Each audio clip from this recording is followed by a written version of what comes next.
buterevu nnyo abalungi abali ku mukutu ogwa Uganda y'enkyamba n'izanyo n'embebaza gyonna gye mutuusizaako engalo akawungeezi amakya olw'eggulo ekiro eky'olwaleero kinaasinziira wonalabira puroguramu eno ze muzikuwagamu nga Moses Wamala mbebaza okubeera nga mutugoberera nate. Of course njagala olwaleero ate tutunuulireko ku nsonga ey'enjawulo of course mu abadde munnamateeka munnakibiina kye National Unity Platform Anthony Wameli yatuvudde ku maaso. Yatagakyali mawulire mapya ndowooza. I think everyone gotten to know, buli omu yakitegedde nti abadde munnamateeka w'ekibiina ki National Unity Platform oba nga yatandika ddala okubeera munnamateeka w'ekisinde ekya People Power yavudde mu bulamu bw'ensi. Anthony Wameli ono nga sinagenda nnyo wala of course okuwa programs ze nali nkozeeko naye okutegeera ebirowoozo bye ku Uganda ey'enkya ne ku nsonga ze namubuuzaako mu programs ebbiri ze nakola ku motoka gy'ojjukire yali ya bulletproof armored car eya Robert Kyagulanyi Ssentamu embiranyi yaliwo ne Uganda Revenue Authority and the government ngeri emotoka gye yayingiramu.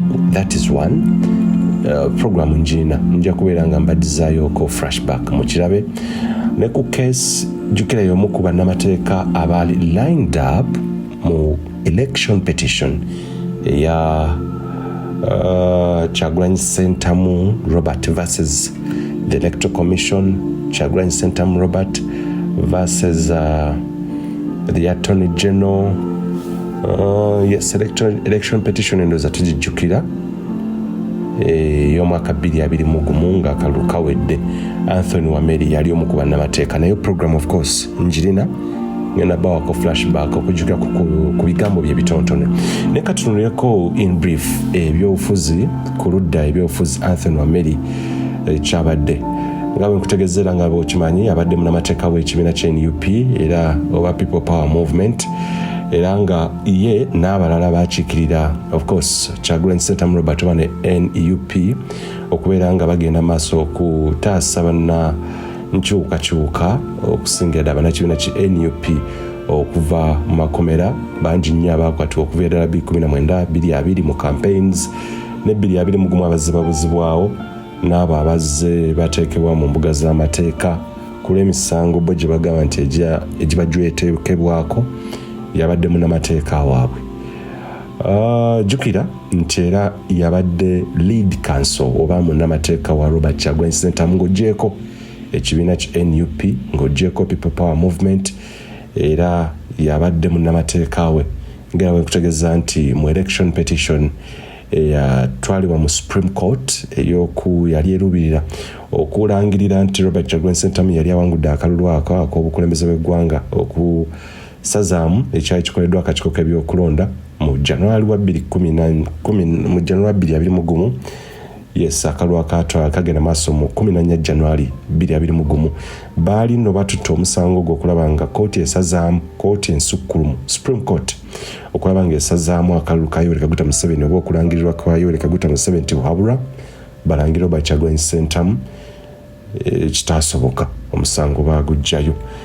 Ttiimu eyo nno yali egenda okukola ebyafaayo abaagenda mu kooti ensukkulumu Supreme Court yaliko bannamateeka abalala Sulaiman Kakaire mukwano gwange nnoyo Abubeka Sekanjako munnamateeka kakati omugenzi Anthony Wameli Mulima Mayuni munnamateeka mukwano gwange nnyo Abdallah Chwanuka that is Mukono North Samuel Muyizi Mulindwa mukwano gwange omulala Asman Basaalirwa mukwano gwange omulala Council Medad Lubega Segona ye tiimu ya lined up nzikane maaso eyo ndowooza n'omuloodi wa Kampala yamala n'abeegattako ng'omusango tegunnaggyibwayo mu Supreme Court. Anthony Wameli ono abadde amanyikiddwa nnyo nga munnamateeka alwanirira enkyukakyuka munnamateeka alwanirira eddembe ly'obuntu human rights lawyer. Jjukira yagenda okutegeerekeka nnyo ku scene oba mu limelight emyaka gy'emabega gye tukubye emabega bwe yakiikirira abaali bateeberezebwa era abaali bateekeddwako emisango egy'okutta eyali Assistant Inspector General of Police AIGP Andrew Felix Kaweesi yakiikirira abaasimbibwa mu mbuga z'amateeka nti batta AIGP Andrew Felix Kaweesi. I'm just taking you back oba okujjukiza ku Anthony Wameli gobadde tomanyi mu side y'ebyobufuzi bwe tutandikidde.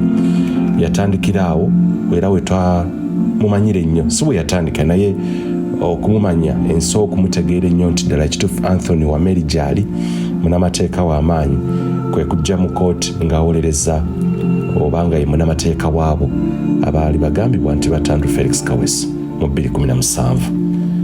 Anthony Wameli ono gwe twogerako era y'omu ku bannamateeka oba yabadde bannamateeka wa oyagambibwa okubeera nalukalala ate era rebel omuyeekera abadde oba akulembera the Allied Democratic Forces ADF Jamil Mukulu. Amen. Wameli yabadde munamateeka we ng'ate era kijjukire nti General Henry Tumukunde bwe yateekebwako omusango gwa okulya mu nsi olukwe Anthony Wameli yeesoolayo ng'era munamateeka we. Jjukira nti General Henry Tumukunde yeesimbwa mu kaluka 2021. Yes, kati bwe yateekebwako omusango gwa treason mubijjukira byonna Anthony Wameli yali munamateeka we. Ze zimu ndowooza ku bintu by'oyinza okugamba nti abadde voko nnyo kw'egyo emisango egy'amaanyi okukiikirira oba okubeera munamateeka wa Jamil Mukulu, okubeera ng'avaayo okukiikirira abaakwatibwa ku lwa Andrew Felix Kaweesi ng'attiddwa y'omu kw'egyo emisango. Ndowooza naye mulala ng'oggyako election petition ogwa Andrew Felix Kaweesi, ogwa Henry Tumukunde, ogwa Jamil Mukulu n'emmotoka. Tujjukire emmotoka eyayingizibwa mu ggwanga eya Robert Kyagulanyi Ssentamu Bobi Wine ng'akalulu kaakaggwa ya amadika oba emmotoka etayita masasa ekyokulwanyisa ekyo ekyayingira. Jjukira baagera mu kooti nga Uganda Revenue Authority eyagadde okuddamu okubeera nga yekenneenya ebikwata ku mmotoka eyo n'omusolo oba ddala kituufu baasasula ogugwe nnyini ogugwanidde okubeera ogugwamu oba ogujja mu mmotoka eyo. Anthony Wameli era yali omu ku bannamateeka abaali bawakanya ekya URA okuzzaayo oba okukiba emmotoka ya Kyagulanyi okuddayo valuation before President Museveni okuvaayo n'agamba nti URA toka wacha wewe muve ku Kyagulanyi wange. Nga tekinnabaawo Anthony Wameli yali mu kooti nga part of the legal team yali lined up okulaba nga eremesa URA okuddamu okuvaluinga emmotoka eyo. Yes, ebyakalulu byonna ndoza twabiraba era tubijjukira bulungi nnyo. Anthony Wameli jjukira Robert Kyagulanyi Ssentamu ttiimu ye baatwala omusango mu kooti ogwa nga tebanagutwala mu kooti y'abantu. Anthony Wameli ono ye yakulembera legal team oba ttiimu kabiriiti eyali erina okuwolereza NUP oba okuleeta obujulizi obulumika nti ddala kituufu akalulu kabbibwa balangirire Kyagulanyi akalulu ka M7 ke yali afunye bakasazeemu n'omusango gwagibwa ne gutwalwa mu kooti y'abantu. Yes, mu Supreme Court gwagibwayo. Olive Wameli Anthony oba Olive Wameli yabadde ye mukyala we kati gwe tuyinza okuyita namwandu era nga babadde bonna for a long period of time nga balina abalenzi babiri, 3 sons. Kakati ekinyusi kiki nabadde babuuza muzzukulu wa Gabunga ekiki Anthony Wameli alokebera akaivu zange eddwayi. Okay, let me check. Anthony Wameli ono mukyaza ku Delta TV. I was still working with Delta TV. Interview gye nakola zaali 2 ndowooza okusookera ddala kaali tetunagenda mu kalulu, twali tuli mu campaigns nga nkyaza abantu ab'enjawulo. Yes, during the campaigns Anthony Wameli yali yeesimbyewo ndowooza namisindwa eyo oba I need to be very very clear with my archives. Yeah, yes, yali yeesimbyewo namisindwa eyo kuba gye yazaalibwa mu eastern part of Uganda. Ndowooza gwe mulundi gwange ogwasooka okukyaza Anthony Wameli program ogenda kubozifuna. I want to pay tribute to the fallen council over, yes, I can call him a friend. Gwe mundi ogwasooka okumukyaza okufuna manifesto ye n'okuwayamu oko biki byagenda okukolera abantu b'e Namisindwa, aba district y'e Namisindwa. I want to get the constituency. Okay, I want to get the constituency. Ninja kubeera nga njifuna along the way. Yes. Gwe mulundi gwe gwasooka okumukyaza as a journalist. Omulundi ogwokubiri gwali ku musango election petition ya 2021 gye baatwala mu Supreme Court. Saako ne kubye emmotoka yaliwo controversy yaliwo emmotoka ya Robert Kyagulanyi Center mu Robert. Ndoza gye mirundi ebiri oba esatu gye nakyaza Anthony Wameli ku Delta TV. Yes. Naye ekikulu kikino nzijukira bulungi nnyo Anthony Wameli tumaliriza akalulu awo. Myezi gyali mitono nnyo ndowooza tumaze akalulu abako bamaze n'okulayira obaawo bali tebannalayira cause I remember it was May. Ne tukitegeera nti omukulu alina ebintu ebitategerekeka mu lubuto awo ne batandika n'okoza babiwaali butwa bwebito kugamba. N'afuluma eggwanga n'atwalibwa era ebweru oyo mwana twamaze emyaka ebiri kuva 2021 amumaze Amerika nga ekimbe kimubala embiriizi. Naye okusinziira kubamu benjogeddeko nabo oba benayogerako nabo by then mukwano gwennyonfaafe nti yali alina peptic ulcers zabadde by then we bamufulumya eggwanga nti yalina peptic ulcers era abadde nazo okumala ebbanga. We yagenda ofulumira bino byenkugamba yagenda ofuluma waliwo yatutegeeza nti mukulu abaddemu ne peptic ulcers era zeyandibanga zezi zaddereenya zezi deteriorating zeba kyetwandise aggravate zezisukkiridde ndowooza era yatwalibwa mu luvannyuma wiiki ezayitawo n'atwala mu Boston Medical Center Massachusetts. Tugenda okukomekereza batugamba ate omusajja batandise okumukebera ku bikwata ku kookolo.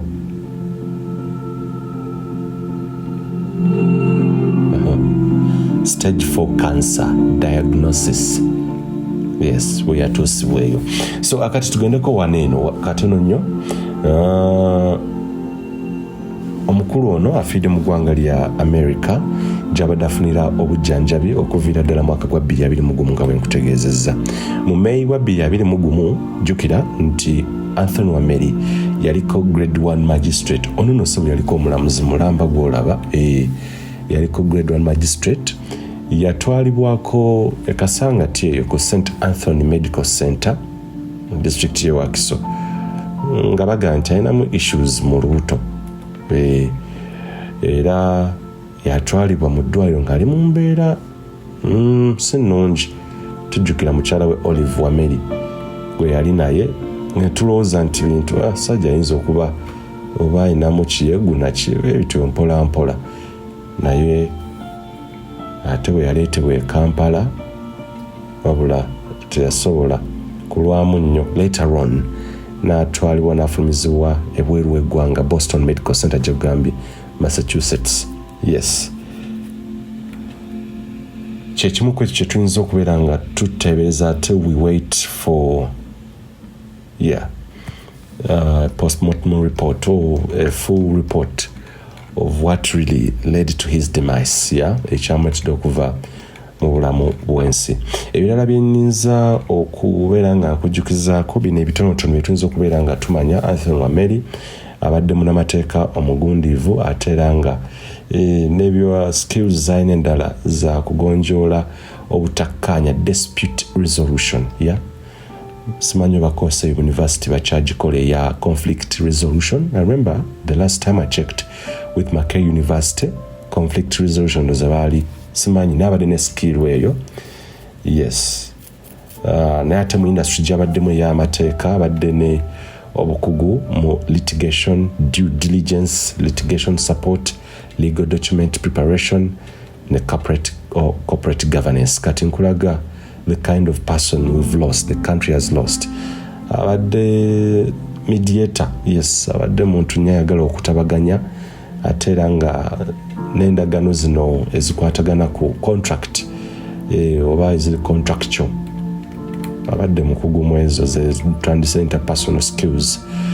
Okay, katika nkutandikiza ddala okuzingula olutambi lwa Anthony Wameli mu mpola ku spiri yayirira juki abadde munamateeka abadde attorney simanyi wenza kivunula mu Luganda naye nga abadde senior lawyer with the Wameli and Company Advocates and Solicitors company gyetandikirawo oba law firm gyetandikirawo era abadde mu kibuga Kampala era abadde musajja wa business ateranga mu lwanirizi wa ddembe ly'abuntu advocate, human rights advocate y'omuntu agenda ddala mu high court ya kuva ddala court esookera ddala batalina wantu wonna waatawoleza musango.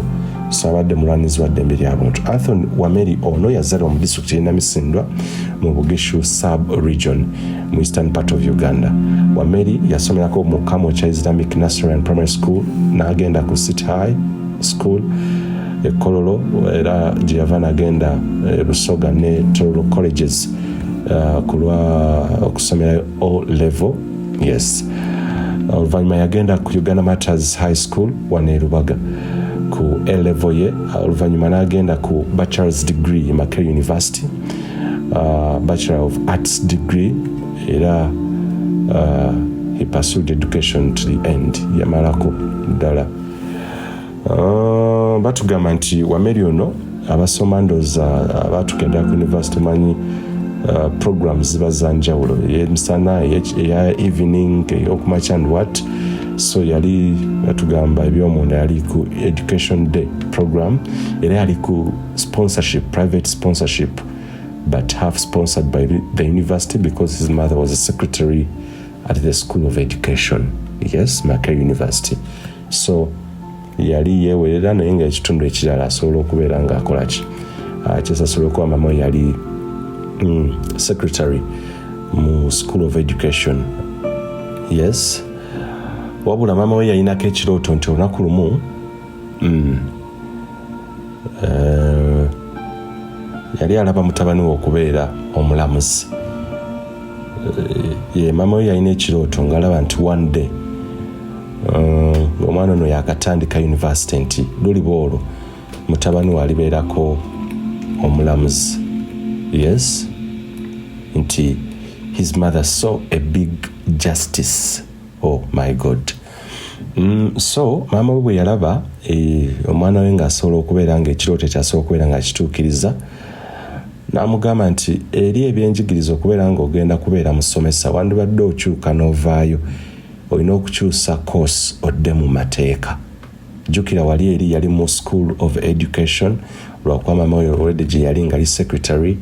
So ndowooza mama nalowooza nti ng'egyendi secretary I think ajje tusobola okubeera nga asobola okuboolera omusomesa. Actually when namukyaza Wameli off record I remember yes okubeera nga tu interacting there is that session gye tubeera in TV or on TV or on radio when we are in break intervals oba nga tuwumuddemu emuganda yeega lubindi ezo abamu batugamba nti abasomesa baba n'olugezigezi. Mukulu wange tobeera nga waliko omusomesa n'aseka busesi kakati lwenzijja nno mwaka iva okubinonya ne ndaba nti maama we just 2 weeks nga yakatandika okusoma Mackay University n'alaba nti mutabani we yali ekirooto nga kiraba nti ayinza okubeera one day omulamuzi. Oluvannyuma yamusaba oba yamuleetera ekiteeso n'amugamba ndowooza kyandigwanidde okyuse course or program ove mu education odde mu mateeka. Wabula omulundi ogwasookera ddala nga Wameli akiwulidde yasooka n'akiwakanya n'agamba nti course eyo yali ya bbeeyi nnyo saako n'obudde obuwanvu bw'okugisomeramu amateeka abagamanyi oba olina okugenda okole pre-entry exams nga ssebo tonnaweebwa koosi eyo ebigezo ebyo bw'obigwa totawana na kutawaana kwa applyinga kati Wameli ye ng'alaba bijja kutawaanya ate obudde buwanvu okusoma ebyo byonna mami tebibe biwanvu nnyo. Education ine emyaka 3 ena naye kati ove makerere emyaka 4 ogende ku LDC nasooka na protestinga n'abanga abiwaka ngalaba kiri expensive saako n'obudde obuyitivu bitabo bingi ng'ate bw'ogeraageranya n'eno education okubeera omusomesa ng'alaba biri biwanvu nnyo. Mateeka gano olina okusoma ebitabo bingi wabula maama we n'amugamba ssebo koogaane okkirize olina kukola mateeka. Ndaba munnamateeka ndaba mulamuzi mulamba bw'atyo Anthony Wameli emyaka 4 n'agitandika n'agisoma n'ava mu Bachelor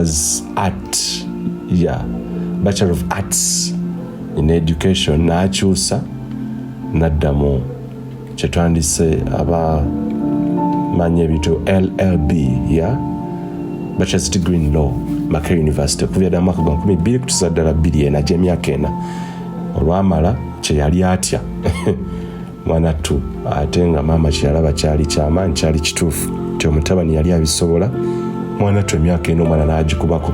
Abamanyi courses ezikyasinze okubeera enzibu amateeka ge gamu ku go.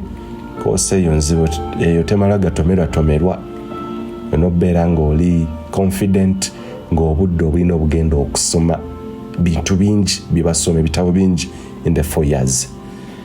Mwana tu okuvya ddala 2000 kutuusa ddala 2004 n'ayitawo maama naga very good naye nga tekinnagwe yalina okugenda ku Law Development Center LDC n'ofuna certificate n'okukola kutya era neyeeyongerayo era bw'atyo n'agenda n'afuna certificate in International Human Rights and Good Governance mu Copenhagen Business School era eyo gye yakolera mu of course master's program Master Domestic Human Rights Makerere University.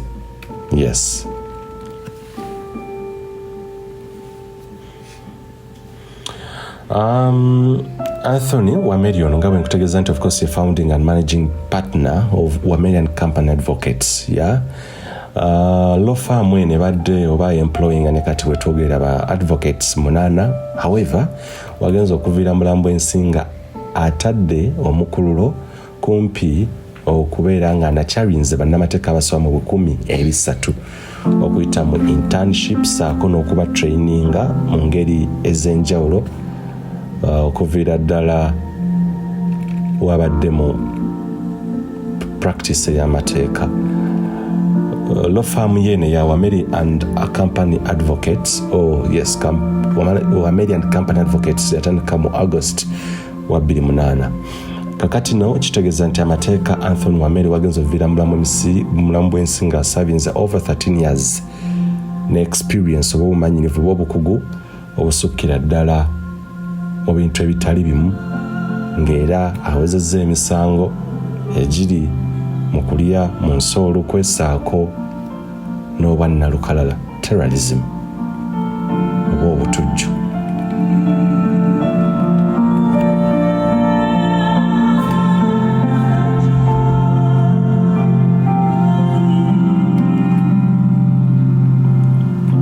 Ngawe nkutegeezezza nti Anthony Wameli of course yaweerezaako nga grade 1 magistrate oba kooti esookerwako chief magistrate w'e Nakasongola okubeera ddala emyaka 3 okuva mu September 2009 okutuusiza ddala nga April 2011 era emirimu egyo n'agiwummula. He retired n'agenda maaso okwekolera egigye. He embarked on his legal practice to focus on his law firm, something he does and knows best. So yaweerezaako nga omulamuzi wa kooti esookerwako e Nakasongola myaka 3 September 2009 ne 2011 okutuusiza ddala awo bwe yabiwumula n'agamba obulamuzi wannyo waawo kiri maama kye yamulabamu the justice era yakituukiriza ekyoto n'akikolako. Looza maama nakkiriza nti ddala ekituufu ekyoto kye yalaba mu mwana we kituukiridde. Abadde munnamateeka alina obumanyirivu mu mateeka agataputa ssemateeka, constitutional law. Abadde munnamateeka amanyi amateeka oba ag'eddembe ly'obuntu, human rights, saako n'amateeka ag'emisango egy'amaanyi, high profile criminal defense, saako n'amateeka agafuga ettaka, land laws. So he has been a constitutional lawyer, human rights lawyer, saako n'amateeka agakwatagana ku misango egy'amaanyi ennyo, high profile criminal defense, saako n'ebyettaka. Ennaku ezimu kyova abamu badde basobola obadde omulaba mu kooti ezitali zimu, omusanga magistrates court oba kooti ezo ezisookerwako, omusanga mu misango egiri commercial egy'emirimu oba labor courts, ng'ate olala omusanga mu supreme court, high court. So nga buli wamu alina obumanyirivu era nga n'olulimi bwemba mutandise okwogera amateeka omusajja abadde yagakugukamu. Anthony Wameli ono ebbanga lyamalira mu university yali musajja akyuse nga alokokedde ddala, nga ndowooza amateeka gano alaba alina okugakola mazima n'obwesimbu nga n'eddiini mweriri. Ade musajja musabi nnyo, very prayerful, ate era nga musajja akkiririza mu Katonda. Era nga of course oluvannyuma lwa university yabeerako omubuulizi w'enjiri ssebo mu Christian Gospel Mission ettololo eyo oluvannyuma lwa university. Wameli no tanoonyangako mulimu oluvannyuma lw'okukola amateeka, era si omusajja yali aplayinzeeko ku mulimu nti awandiise ebipapula asaba mulimu. No, buyitibwa ku law firm e Kampala ng'ali ekkolola eyo yazena mu byanjiri bye, naye ng'era musajja wayinza obeera blessed, omutina nga alina omukisa gwe. Buyitibwa ku law firm nga bamumanyi nti yes asobola okuweereza. Yava ettololo n'ajja butereevu e Kampala n'asinkana omukulu gwe bayita Lutiba Daniel, yamuyitira oba yali ayagadde omuwa omulimu. Era mukyala w'omukulu oyo Lutiba Daniel ne basinkana omukulu ne bamudescribinga nga omusajja ow'amaanyi, omusajja omugezi, musajja yes amanyi ebyo ekyokukola. By then oba emyaka egyo law firm yali eyitibwa Omon Legal Advocates before nga tenakyusa nnyo okufuuka Lutiba and Company Advocates.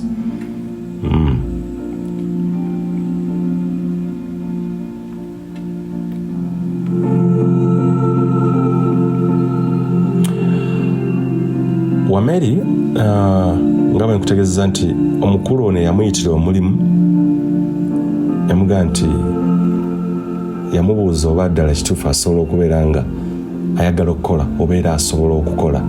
Namugamba yes njagala okukola. Namubuuza oba ddala kituufu alimu eddiini akkiririza mu Katonda. Namugaa yes ompise gy'ompitidde mbadde ndi mu buweereza bwa kkanisa era mbadde mbuulira njiri. Namugaa yes omulimu ogulina era jangu otandike okukola olunaku olw'enkya ne Omuni Legal Advocates. Naye Wameli Anthony ono yasuubira nti ekyokukola nga just munnamateeka ku law firm ekyali tekimala okutuusa lwe ya applyinga ku mulimu gwa magistrate okubeera omulamuzi. Wabula we yagenda okwapplyingira yali tannafuna certificate ye okuva ku LDC, kwajjukira okutandika okupracticinga amawulire obw'amateeka oba munnamateeka olina okubeera nga olina olina okubeera nga olina certificate ya LDC. Emisoso mingi olina olina okubeera nga olina okuyita mu mitendera egitali gimu. Era yali alina bulinzi graduation okubeera nga atikkirwa era bwatyo nagenda maaso omusajja ssebo olw'obukugu bwe amagezi ge ye naye applying anaga nja kubeera nga nkikola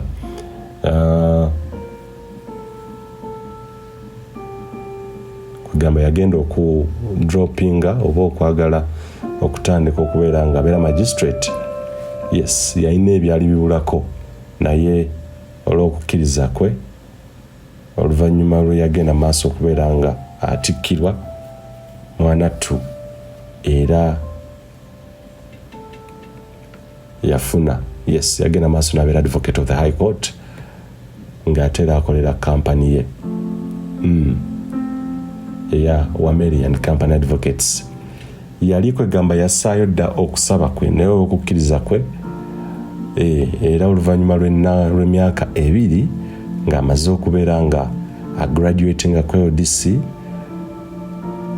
yagenda maaso n'afuuka advocate of the high court mu Uganda nga ekiseera kyatandise n'okuba ne Wameli and Company Advocates yafuna akamessage okuva eri Judicial Service Commission akakiiko akalonda abalamuzi era akabatwala nga bamuyita akole interview era bw'atyo Wameli n'ayitawo n'afuuka magistrate oba chief magistrate. Yes,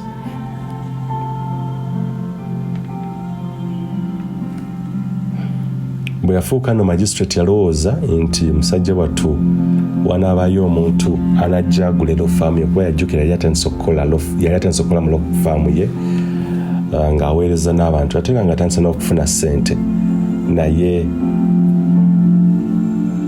yalemerera okufuna omuntu anaagula lo faamu ye ogenda maaso akola ogw'obulamuzi ng'eno emirimu tegimutwala naye kyalema nti teri yasobola kugula lo faamu ye. Omulimu gwe nno ogw'okubeera munnamateeka oba lawyer agenda maaso okubeera nga gumuyigira nga gumunoonya yonna gy'ali osobola okwebuzaabuza naye tekiyinza kulemeramu oluvannyuma nga bwe nakutegeeza nti yaresigninga n'agenda maaso oluvannyuma lw'emyaka 3 n'addayo mu lo faamu ye. Wabula yalina okusalawo okubeera at least judicial officer oba omulamuzi oba okubeera munnamateeka n'agenda maaso n'akyuzinga okubeera munnamateeka akola egigye okuwolereza abantu. Ya Anthony Wameli yatuvudde ku maaso.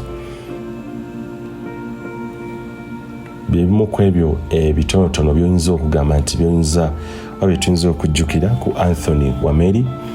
Yes, adde musajja munnaddiini ate era nga n'enjiri agibuulira.